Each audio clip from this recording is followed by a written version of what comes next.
ขอต้อนรับประธานเข้าสู่งานสัมมนาทัศนวิสัย และพัฒนาภาวะการเป็นผู้นำประจำปี ครั้งที่1ในครั้งวันเสาร์ที่25มังกร2025ที่โรงแรมจำปาสักแกนของพวกเราการจัดงานสัมมนาทัศนวิสัย และพัฒนาการเป็นผู้นำในมื้อนี้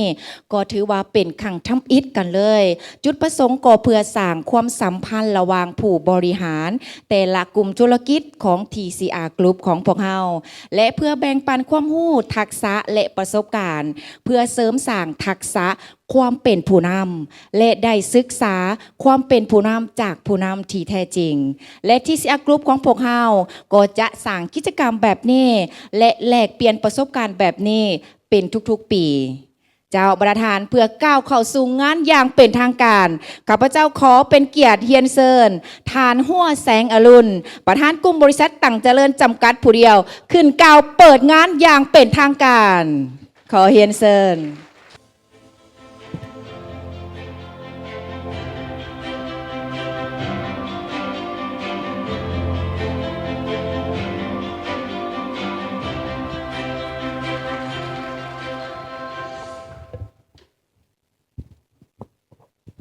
เจ้าขอกล่าวสบายดีทุกท่านเนาะนับถือและหักแพงสมาชิกครอบครัวทีซีอาร์ข้าพเจ้ารู้สึกดีใจภาคภูมิใจ แต่รู้สึกเป็นเกียรติเมื่อนี้ครอบครัวเฮาครบ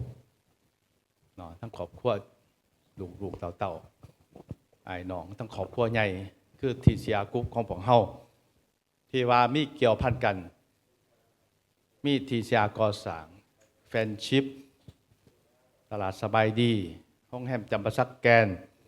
อมรีวังเวียงเดี๋ยวมีข้าวหุ่นน้ำอมรีเวียงจันทร์เดี๋ยวก็จอยน้ำมีฮิตาชิขอบครัวฮิตาชิขอบครัวไดกินเดี๋ยวก็ตลาดปักซองกับห้องงานจำปาสักปักเซ่ท่าแขกสวรรค์และเวียงจันทร์ของพวกเฮาขอกล่าวสบายดีทุกท่านที่มาร่วมในงานนี้สบายดีอีกเทื่อนึงก็ดีใจที่ว่าซักไส้เห็นแต่มีไอเดียที่ว่า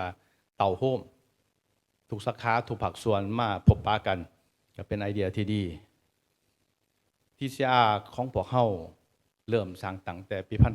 1995-96ก็ประมาณเกือบ30 ปีตั้งแต่ครอบครัวธุรกิจครอบครัวน้อยๆพนักงาน4-5 คน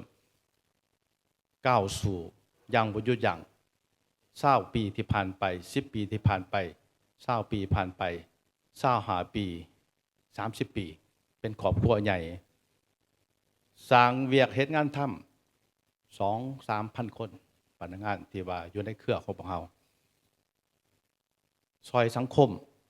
ก็ถือว่าข้าพเจ้าก็ภูมิใจผ่านมาหลายภาคส่วนผ่านวิกฤตต่างๆเฮาอยู่ได้ผ่านโควิดเฮาบ่ได้เอาพนักงานออกจักคนเลยบริษัทสูงเนาะแต่ว่าก็คิดว่าพวกไอ้น้องนี่เข้าใจทั้งบริษัท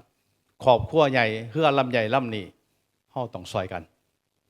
ทุกภาคส่วนมีส่วนเกี่ยวของแฟนชิพแนะนำลูกค้าให้โฮมสโตร์แนะนำลูกค้าให้ลิฟต์ให้แอร์โฮมสโตร์แนะนำคอนกรีตให้บริษัทคอนกรีตเฮาขายเสาไฟฟ้าขายท่อขายผลิตภัณฑ์ต่างๆเกือบว่าทั่วประเทศเนาะเกี่ยวพันกันแขกคนไปมาหายามพักจำปาสักแกนพักวังเวียงพักเวียงจันทร์มันก็เป็นเครืออันเดียวกันทุกผักส่วนสายเลือดหน่อยสายเลือดใหญ่เกี่ยวพันกันเบิดธุรกิจตัวใดตัวหนึ่งไปบ่อย่างใดธุรกิจตัวอื่นขับมาซอยอันนี้เป็นกลุ่มของเฮาช่วงที่โควิดห้องแฮมไปบ่ได้แฟนชิพมาซอยก่อสร้างมาซอยช่วงที่ห้องแฮมไปได้ก็ต้องทุกคนก็ดีขึ้นก็ฉะนั้นก็บ่มีหยังข้าพเจ้าก็มีรุ่นหลังมีรุ่นลูกรุ่นเต่าเข้ามาซอยก็ขอฝากนำไอ้น้องพนักงานที่ว่าอยู่นำพวกเฮานี่นับคนก็ได้ที่ว่าหลักๆ25 ปี28 ปี30 ปี20 ปีก็มากมายก็หลายก็ เนื่องในโอกาสไก่ในปีใหม่กุดจินจะมานี้ก็ไว้พ่นไส้ให้ทุกทานที่ว่าห่วงงานในที่เสียกุ๊บเฮานี้จงมีสุขภาพเข้มแข็งเนาะขอบครัวบุญสุขข้าพเจ้าคิดว่าพวกทานคือครอบครัวของพวกเฮาครอบครัวของพวกทานก็คือครอบครัวอันเดียวของพวกเฮาเพราะฉะนั้นคือสิในกลางปีเฮาก็สิจัดงานสังสรรค์จังหน่อยถือว่าอยากให้ทุกคนภาคส่วนนี้ภาคลูกภาคเต่าภาคขอภาคครัวมาแท้ๆนี่เป็นแบบว่าเป็นงานของที่เสียครอบครัวถ่ายสุดนี้ก็ถือว่าขอฝากอีกทีนึงที่เสียกลุ่มเฮาให้มันไปไกลไปไกลต้องฝากเบิดทุกทานต้องช่วยกันตั้งใจและจริงใจทุกมือนี้สภาพคือเฮาหูมาทั้งขางมาฝั่งไทยมาทั้งเหนือมาแต่จีนมันเป็นการท้าทายเนาะก็คือว่าบ่มีปัญหาท้าทายทำได้เฮาก็สู้ได้เพราะว่าเฮาเป็นคนท้องถิ่นเนาะกับฝากฟังนี่แล้วเนาะพี่น้องเฮาทุกคนจงฮักกลุ่มเฮาร่วมกันซอยกันในปีใหม่จีนที่มาถึงนี่ขอให้ทุกคนโชคดีเนาะทุกคนโชคดีขอบใจจะขอแสดงความตบมือดังๆเนาะให้กับประธานของเฮาขอขอบใจเนาะท่านหัวแสงอรุณประธานกลุ่มบริษัทต่างเจริญจำกัดผู้เดียวซึ่งเพื่อนกาขึ้นกล่าวเปิดงานอย่างเป็นทางการกันแล้ว และลำดับต่อไปนี้ข้าพเจ้าจะขอเฮียนเซิญทานคำไต่แก้วดวงดีห้องผู้อำนวยการกลุ่มบริษัทต่างเจริญจำกัดผู้เดียวและตำแหน่งสมาชิกสภาแห่งชาติประจำเขตเลือกตั้งที่15แขวงจำปาสักของเฮาขึ้นกล่าวคำอวยพรขอเฮียนเซิญ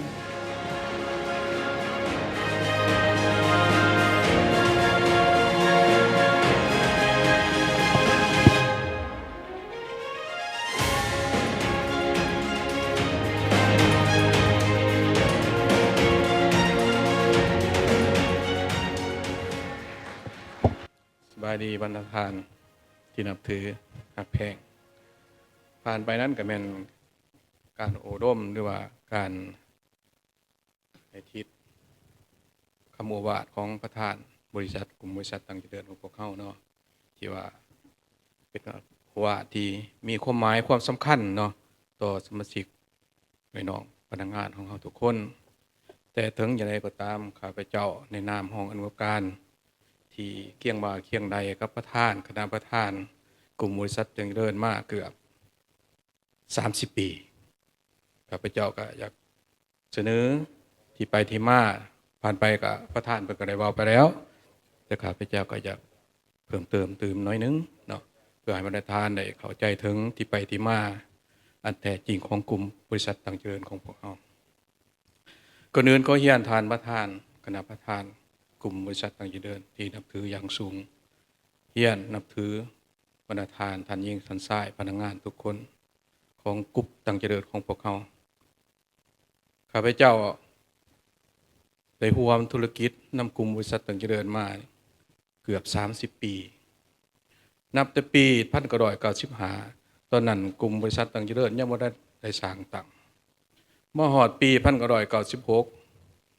พวกเขาได้สร้างตั้งกลุ่มบริษัทต่างเจริญขึ้นมาโดยเป็นบริษัทก่อสร้างเคหสถานก่อนหมู่และนั่นคณะบริหารอย่างไรมี3 ฐานการบริหารเขาเป็นการบริหารแบบครอบครัวแฟมิลี่แบบครอบครัวเนาะธุรกิจของพวกเขาก็มีการขยายตัวเติบโตขึ้นมาเรื่อยๆมาในปีปี2018เนาะครับ2019แล้วก็มีคณะบริหารงานเขามาเพิ่มคือฐานเด่นไส้และก็ฐานซักไส้มาฮอดปัจจุบันนี้คณะบริหารงานของกลุ่มบริษัทต่างเจริญของพวกเขามีอยู่5 ฐานแต่ถึงอย่างไรก็ตามธุรกิจของพวกเขาได้มีการขยายตัวต่อยอดขึ้นไปเรื่อยๆแต่พวกเขาหากบ่สร้างหากฐานเฮ็ดเฮือนมันก็ต้องมีหากฐานที่เข้มแข็งแข็งแรงเนาะเพราะฉะนั้นหากฐานที่เข้มแข็งแข็งแรงก็คือการต่อยอดในกลุ่มเครือบริษัทของพวกเขาคือฐานประธานได้บอกไปแล้วว่าธุรกิจของพวกเขามันมีหลายกิจการหลายธุรกิจหัวหน่วยธุรกิจของพวกเขามีโรงงานมีโรงแรมแต่พวกเขายังจะขยายธุรกิจของพวกเขาโดยเฉพาะโรงแรมอาจจะเป็นดังที่4อยู่หลวงพระบาง แต่พวกเขาอาจจะมีศูนย์การค้าอีกอยู่ในไกลๆนี่อยู่นครหลวงเวียงจันทน์อันนี้การขยายตัวของพวกเขามันบ่ได้หยุดอย่างอยู่จุดนี้เนาะเพราะฉะนั้นสำหรับงานมื้อนี้เนี่ยนะข้าพเจ้าแนะนำส่วนตัวก็คือตั้งหน้าให้ทั้งไอ้น้องพนักงานเฮาขอสมเสยและขอบใจบอสซักใส่เนาะขอสมเสยเนาะอันนี้แม่นความคิดดีเดิมของนักธุรกิจหนุ่มเนาะที่มีความรู้ความสามารถได้เป็นนักธุรกิจหนุ่มไฟแห้งเนาะทั้งทานเด่นใส่และซักใส่เนาะที่จะมาต่อยอดและมาสืบทอดธุรกิจในเครือของกลุ่มบริษัทต่างเจริญของพวกเขาเพราะว่าคือข้าพเจ้าได้ว่าไปเบื้องต้นการก่อสร้างหากฐานเฮ็ดเฮือนเฮ็ดซ่านมันเฮาต่อแต่ยอดเฮาบ่ขยายหากฐานเฮาบ่เฮ็ดหากฐานมันแข็งแรงธุรกิจเฮาเติบโตมันก็ไปได้ยากเพราะสมัยนี้ก็เป็นสมัยเทคโนโลยีเนาะพวกเฮาจะเฮ็ดแบบครอบครัวบ่ได้แล้วเพราะฉะนั้นเฮาต้องเฮ็ดแบบมียุทธศาสตร์มีหลักการมีแผนการมีวิสัยทัศน์ยุทธศาสตร์1ปีเฮาจะเฮ็ดหยัง5ปีเฮาจะเฮ็ดหยังวิสัยทัศน์5ปี10ปีเฮาจะเห็นเฮาต้องมาวางโครงสร้างเพราะฉะนั้นอันเป็นงานดีเดิมของท่านบอสซักไซนี่ข้าพเจ้าขอสมเสยอีกตัวหนึ่งนี่เป็นงานที่ว่าเดิมดีที่สุดเพื่อจะเห็นให้หากฐานของกลุ่มบริษัทจังเดินบ่ว่าจะธุรกิจหยังก็แล้วแต่ที่ว่าอยู่ร่วมภาคีเฮ็ดธุรกิจนำกันให้มันมีความเติบโตได้แข็งแรงขึ้นไปเรื่อยๆเนาะเพราะฉะนั้นวาระต่อไปนี่แม่นวาระที่สำคัญที่สุดที่ว่าพวกเฮาจะได้เป็นวาระแลกเปลี่ยนความคิดความรู้ความสามารถเนาะของผู้บริหารทุกหน่วยงานจะแลกเปลี่ยนกันอยู่ในมื้อนี้ก็เป็นวาระของบอสซักไซเพิ่นจะสีนำพาเนาะสำหรับข้าพเจ้าจะขออบรมและชี้แจงให้บรรดาทานทุกท่านพนักงานไอ้น้องทุกคนเฮาสำหรับในงานมื้อนี้เนาะข้าพเจ้าก็สิมีคำอบรมแต่เพียงส่ำนั้นแหละก็เฮ็ดอย่างไรก็ตามปีใหม่2025เฮาก็มาถึงแล้วก็กูจีนของชาวจีนชาวเวียดเฮาก็ใกล้จะมาอีกใน 2-3 มื้อนี้เนาะก็ขออวยพรใส่ให้ทานประธานพร้อมคณะประธานประธานพนักงานไอ้น้องทานยิ่งสันสายจงมีแต่ความสุขความเจริญอุดมหางมีทุกคนเนาะขอบใจเจ้าขอแสดงความสมเสยและขอขอบอกขอบใจฐานคำใต้แก้วดวงดีของผู้อำนวยการกลุ่มบริษัทแต่งเจริญจำกัดผู้เดียวและตำแหน่งสมาชิกสภาแห่งชาติประจำเขตเลือกตั้งที่15แขวงจำปาสักของเฮาและเวลาหน้าที่นี้เนาะเฮาก็จะมอบเวทีเนาะให้กับประธานทานศักดิ์ไซนั่นเองเนาะซึ่งว่าจะขึ้นกล่าวแถลงการกล่าวจุดประสงค์และนโยบายขององค์กรขอเรียนเชิญท่านศักดิ์ไซแสงอรุณรองประธานกลุ่มบริษัทตั้งเจริญจำกัดผู้เดียวขึ้นสู่เวทีเพื่อแถลงนโยบายขอเฮียนเซิน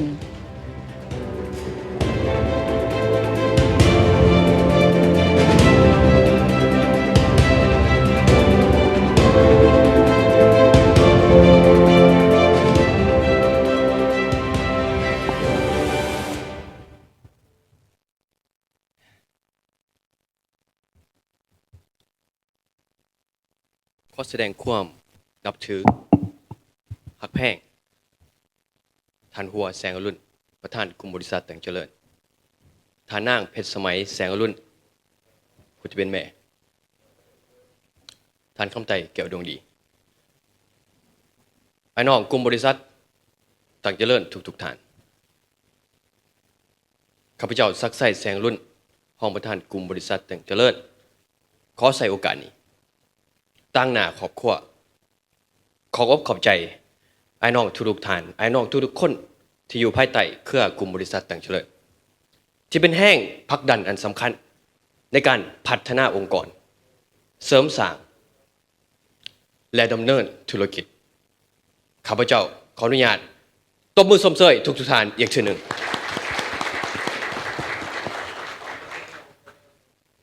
ในปี 2024 ในต้นปีข้าพเจ้าได้เขียนจดหมายหาบรรดาหัวหน้าหน่วยงานแต่ละธุรกิจในนั้นได้บอกถึงปี 2024 ต้องเป็นปีแห่งการพัฒนาข้าพเจ้าขอใส่โอกาสนี้บอกถึงสิ่งที่เราได้เฮ็ดผ่านมาในปี 2024 ในปี 2024 นี้ TCR Home Store สาขา 3 ได้เปิดเป็นทางการพร้อมทั้งมีผู้จัดการใหม่ดำเนินบริหารในปัจจุบัน TCR Concrete ปากเซ่ได้มีการรับออเดอร์หรือว่ามีลูกค้าสนใจผลิตภัณฑ์คอนกรีตเฮาหลายจนบ่สามารถส่งได้ทันได้แต่ปัจจุบันเฮาตัดสินใจที่จะลงทุนในธุรกิจนี้เพิ่มแฟนชิปมอพวกเฮาได้มีการปล่อยเซาพื้นที่เซาหลายกว่า 95% ภายในปีเดียวแฟนชิปซูเปอร์ของพวกเฮามีการปรับปรุงการบริหารภายในบริษัทน้อยๆ Goodland Real Estate บริษัทอสังหาของพวกเฮาสามารถปล่อยเฮือนให้เซา10 หลังคาเรือนภายใน 6 เดือนจังหวัดแกรนด์โฮเทลได้มีการปรับปรุงล็อบบี้และมีความพร้อมที่จะปรับปรุงห้องพักในปีนี้และแน่นอนเวียงจันทร์แกรนด์หรือว่าอาร์มารีแกรนด์ได้มีการสำเร็จการก่อสร้างและพร้อมที่จะเปิดให้บริการในไวๆนี้และสำคัญโครงการใหญ่ของเฮาอีกโครงการหนึ่งโครงการก่อสร้างเส้นทางสีไข่สีเขิดที่มีการพัฒนาที่มีการสำเร็จไปแล้วจำนวนหนึ่งในปี 2024 แล้วคาดว่าจะสามารถมอบในปีนี้แล้วยังมีอีกหลายอย่างอื่นๆแต่ในปี 2025 ในต้นปีข้าพเจ้าได้เขียนจดหมายอีกฉบับหนึ่งนอกจากที่จะอวยพรค่ำปีใหม่แล้วข้าพเจ้าได้ใส่คำว่าปี 2025 ต้องเป็นปีแห่งความชัดเจนชัดเจนในวิสัยทัศน์ชัดเจนในทัศนคติและชัดเจนในค่านิยมของกลุ่มบริษัทต่างเจริญเฮาไอ้น้องต่างเจริญกลุ่มเฮามีหลายกว่า 2,000 คนการเจริญเติบโตการพัฒนาการขยายตัวปราศจากบ่ได้แม่นความสับสนเกิดขึ้นความสับสนแนวใดไอ้น้องบางคนบ่เข้าใจว่าต่างเจริญกลุ่มแม่นหยังไอ้น้องบางคนบ่ฮู้ตัวว่าตัวเองอยู่ภายใต้เครือต่างเจริญกรุ๊ปแล้วบางทานบ่เข้าใจว่าต่างเจริญกรุ๊ปกำลังยืนเพื่อสิ่งใดนี่เป็นเหตุผลหลักๆแล้วเหตุผลหนึ่งภายใต้การแนะนำสีนำและนำภาคของผู้ใหญ่ในบริษัทในเครือของพวกเฮาได้ตัดสินใจเฮ็ดงานเซเวนาทัศนวิสัยแล้วพัฒนาทักษะภาวะการเป็นผู้นำขังทบิดให้เกิดขึ้นจุดประสงค์มี3จุดประสงค์หลักๆจุดประสงค์เจ้าอิฐเหตุผลที่บรรดาทานจำเป็นต้องได้เดินทางมานครปากเซซึ่งเป็นจุดกำเนิดจุดเริ่มต้นของต่างเจริญกรุ๊ปพร้อมทั้งเป็นที่ตั้งสำนักงานใหญ่ต่างเจริญกรุ๊ปอันทบิดของพวกเฮาแม่นเพื่อเข้าถึงเข้าใจค่านิยมของกลุ่มบริษัทเฮาค่านิยมที่จะสามารถกวมร่วมเอาทุกธุรกิจในเครือค่านิยมที่จะสามารถแสดงถึงความจริงใจและแสดงถึงเหตุและผลที่เฮาดำเนินธุรกิจและสำคัญไปกว่านั้นต้องเป็นค่านิยมที่จะสามารถแสดงถึงจุดประสงค์ว่าผู้นำของเฮามีความหวังอยากให้อ้ายน้องต่างเจริญกรุ๊ปทุกคนมีความภูมิใจในหน้าที่เวียกงานค่านิยมที่ว่าเติมเต็มความสุขเสริมสร้างความฝันแบ่งปันคุณค่า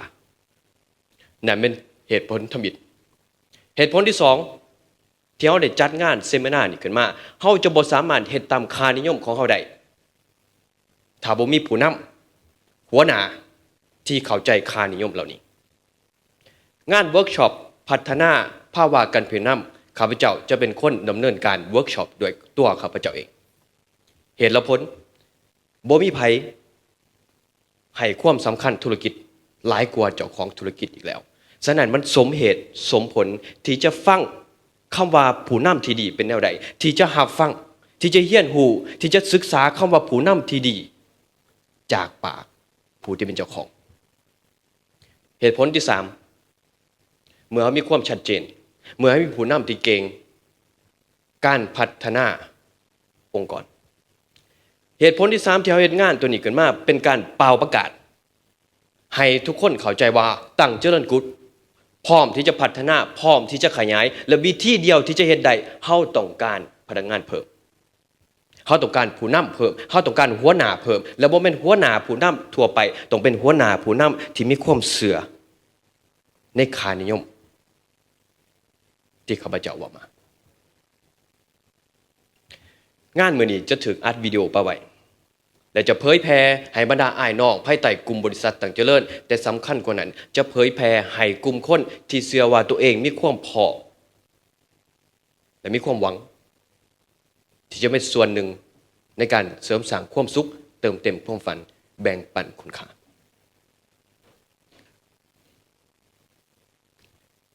ข้างหน้าของข้าพเจ้าเป็นบทเรียนอันทำอิฐที่ข้าพเจ้าได้ที่ท่านประธานมอบให้ข้าพเจ้าหลังจากเรียนจบและมาซอยเวียกกลุ่มบริษัทต่างเจริญ5 ปีก่อนท่านประธานได้บอกถึงความสำคัญของการเข้าใจความแตกต่างความสำคัญของการเห็นใจความแตกต่างเพิ่นได้บอกถึงความสำคัญของสแตนดาร์ดคอนกรีตหินทรายและปูนหินถึงว่ามีความแข็งแต่บ่สามารถยึดเกาะหรือว่ายึดติดอยู่นำกันได้ถ้าบ่ผสมกับสิ่งอื่นทรายถึงว่าสิมีความยึดติดนำกันแต่เมื่อถึกน้ำกับเปลี่ยนรูปเปลี่ยนแบบไปกับน้ำปูนถึงว่าสิมีความเข้มแข็งแต่บ่มีความแข็งแกร่งพอที่จะเป็นคอนกรีตที่มีมาตรฐานได้นี่เป็นบทเรียนอันทำอิฐที่ท่านประธานมอบให้ข้าพเจ้าแต่ว่าเชื่อว่าเพิ่นบ่ได้เพียงกำลังบอกว่าให้ข้าพเจ้าเข้าใจความแตกต่างแต่เพิ่นบอกให้ข้าพเจ้าให้เห็นใจความแตกต่างเพราะว่าสิ่งที่ข้าพเจ้าและครอบครัวที่เผชิญเจอคือความแตกต่างในแนวคิดความแตกต่างในประสบการณ์ความแตกต่างในทัศนคติและทัศนวิสัยแต่วิธีเดียวเฮาสิเฮ็ดให้กรุ๊ปเฮาไปได้แม่นเข้าใจความแตกต่างเห็นใจความแตกต่างแล้วนำใส่สิ่งนี้ให้เป็นจุดแข็งของกลุ่มบริษัทต่างเจริญเฮาสุดท้ายข้าพเจ้าขอตั้งหน้าครอบครัวแสงอรุณขอบอกขอบใจไอ้น้องขอตั้งหน้าอวยพรบรรดาทานขอให้มีสุขภาพแข็งแรงขอให้มีความผาสุกขอให้มีความก้าวหน้าในหน้าที่การงานแต่สำคัญที่สุดข้าพเจ้าหวังว่าทุกท่านมีความกล้าที่จะพัฒนาตัวของท่านเองข้าพเจ้าหวังอย่างยิ่งว่างานเวิร์กช็อปมื้อนี้จะเป็นจุดเริ่มต้นจะเป็นจุดสร้างประเพณีองค์กรที่เชื่อในการพัฒนาผู้นำที่เชื่อในการพัฒนาพนักงานจงเฮ็ดให้บรรดาทานกล้าที่จะว่าคอยพร้อมที่จะไปเติมเต็มความสุขเสริมสร้างความฝันแบ่งปันความคุณค่าโดยความสบายใจโดยความดีใจและต้องด้วยความภูมิใจขอขอบใจขอแสดงความตบมืออีกครั้งหนึ่งเจ้าและขอขอบใจทานศักดิ์ไซแสงอรุณเนาะห้องประธานผู้บริหารกลุ่มบริษัทต่างเจริญจำกัดผู้เดียวเสื่องเพื่อนก็ได้ขึ้นกล่าว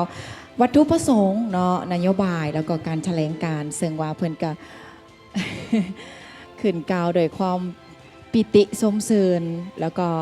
ขอบอกขอบใจเนาะบรรดาทานผู้บริหารทุกท่านที่ว่าได้มาร่วมงานของเพื่อนในค่ำคืนนี้ในครั้งมื้อนี้นั่นเองเนาะและพิธีต่อไปนี้ข้าพเจ้าก็จะเฮียนเชิญเนาะทานศักดิ์ไซแสงอรุณอีกครั้งหนึ่งนะเพื่อจะเป็นพิธีมอบของทีระลึกให้กับผู้ตัวแทนผู้บริหาร19ฐานนั่นเองเจ้าและขอเฮียนเชิญทาน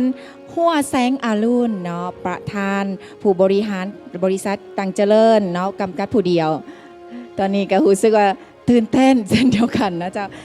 ขอเฮียนเชิญทานหัวแสงอรุณขึ้นสู่เวที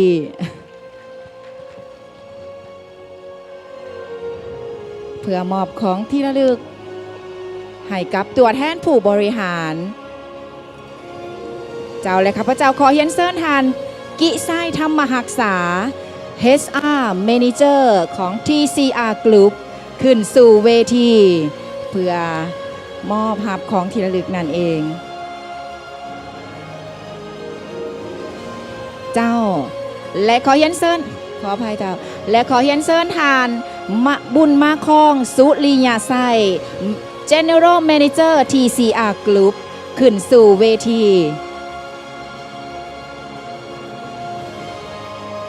เจ้าและท่านต่อไปขอเรียนเชิญท่านลิ้นทองอาซา General Manager TCR Concrete หลัก 12 ขึ้นสู่เวที และท่านต่อไปท่านวิไลพันธ์แก้วศรีดาวงศ์ General Manager TCR Concrete ท่าแขกขอเรียนเชิญขึ้นสู่เวที และขอเรียนเชิญท่านสงกรานต์ผู้มี General Manager TCR Concrete สวรรณเขต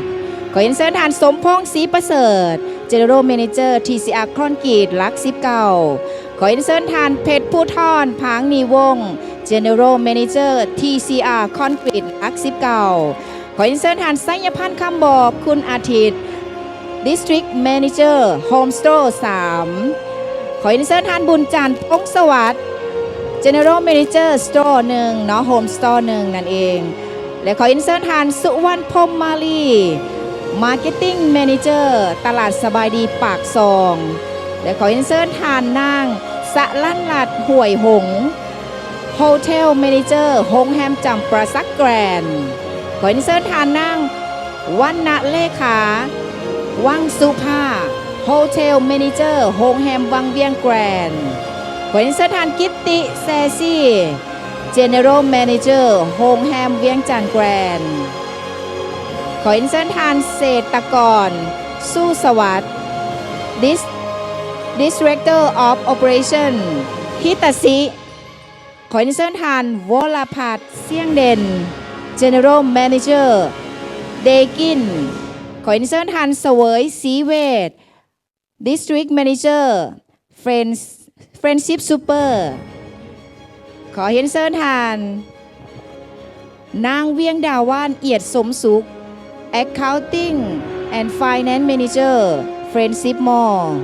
ขอเห็นเซิร์นทานนางทินัดดาแหมแดง General Manager V Fitness Center ขอเห็นเซิร์นทานนางจินดาลัดขออภัยขอเห็นเซิร์นทานนางจินลัดดาธรรมวงศาAccounting Manager TCR Group ขอเฮียนเซินและนี่ก็แม่น19ทานที่เป็นตัวแทนจากกลุ่มบริหารนอกจาก TCR Group ของเฮาคืนหาบของธีระลึกจากทานหัวแสงอรุณ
เจ้าและหลังจากพิธีมอบหับของที่ระลึกแล้วเนาะเฮาก็จะมีการเก็บภาพถ่ายภาพรวม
เจ้าและตัวแทนผู้บริหาร19ทานนี้ได้ภาพของทะลึกจากฐานประธานของเฮาแล้วขอเย็นเซินเนาะทุกทานถ่ายภาพรวมขอเย็นเซินมาดามเพชรสมัยแสงอรุณ เป็นเกียรติขึ้นสู่เวทีเพื่อถ่ายรูปรวมเป็นที่ระลึกนั่นเองขอเฮียนเซิญ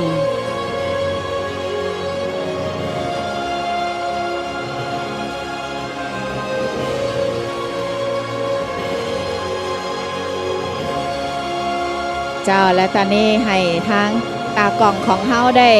จัดสรรเนาะเพื่อจะได้ถ่ายภาพหรือว่าเก็บภาพให้ได้เห็นเนาะทุกทาน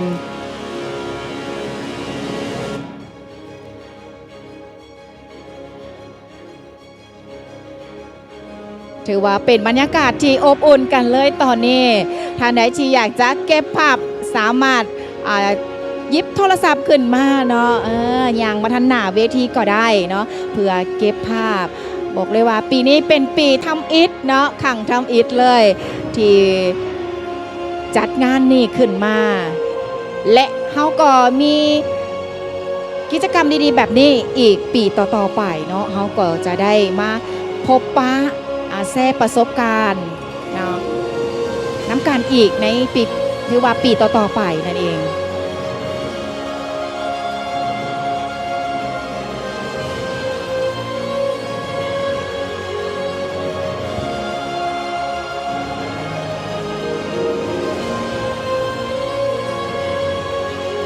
เจ้าเสือว่าหลายๆท่านจากกลุ่มธุรกิจ TCR Group นี่หลายๆท่านกับยังบ่ทันได้หูจักกันเนาะเสือว่าหลายๆท่านกับคงจะคุ้นหน้าคุ้นตากัน หรือว่าร่วมธุรกิจกันเนาะแต่ว่ายังบ่ทันได้โอ้ล่มนะไก่สิทธิ์กันแบบนี้ถือว่ามื้อนี้เนาะที่เสาหามังกร2025เป็นเลิกงานย้ำดีกันเลยที่ว่าเห็นให้ทุกท่านนั่นได้มาเนาะถือว่าจากทั่วประเทศลาวเนาะแต่ละกลุ่มบริษัทในเครือก็ได้มาพบปะสังสรรค์เดี๋ยวตอนช่วงถ่ายของงานของพวกเขาก็จะมีการหาประทานอาหารได้โอล่มแชร์ประสบการณ์กันได้หู้จักได้สนิทกันหลายขึ้น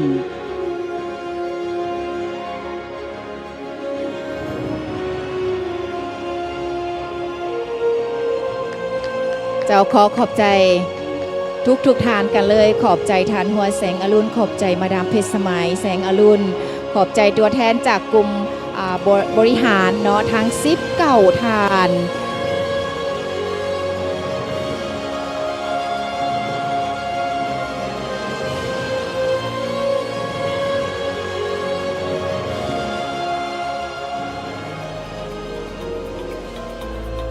และตอนนี้ก็ถือว่าให้ประธานนั้น